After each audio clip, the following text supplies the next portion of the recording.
pagtangi o litosis, ito ay ginagamit ang salitang hindi sa unahan ng pangungusap.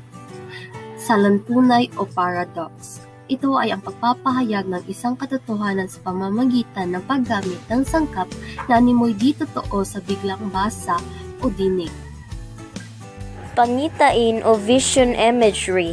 Ito ay nagpapahayag ng mga laman ng isip na animoy tunay na kaharap o nakikita sa nagsasalita. Paghahalintulad o analogy. Ito ay pagtutulad ng dalawang bagay, lugar, o ideya na magkatumbas.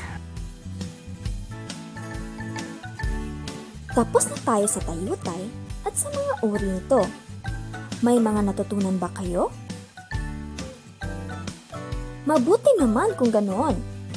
Ngayon naman, pupunta na tayo sa pangungusap at sa bahagi ng pangungusap.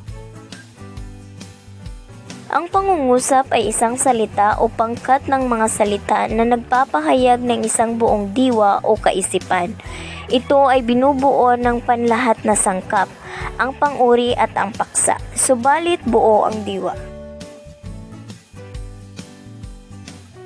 Bahagi ng pangungusap.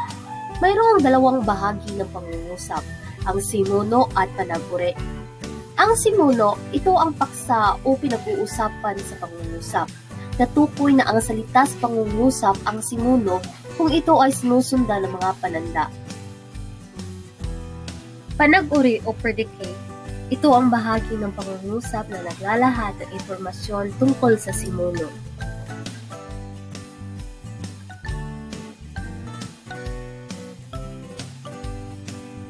Mga ayos ng pangungusap. May dalawang ayos ang pangungusap, karaniwan o tuwid at di karaniwan o baliktad na ayos. Karaniwan o tuwid na ayos ng pangungusap. Ito ay ang ayos ng pangungusap na kadalasan ginagamit natin lalo na sa mga pasalitang gawain. Nauuna ang panag-uri o ang bahagi nito sa simuno ng pangungusap.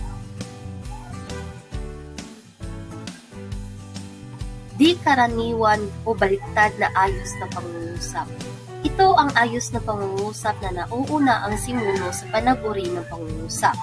Ang panandang ay kadalasan makikita sa pangungusap na nasa di karaniwang ayos.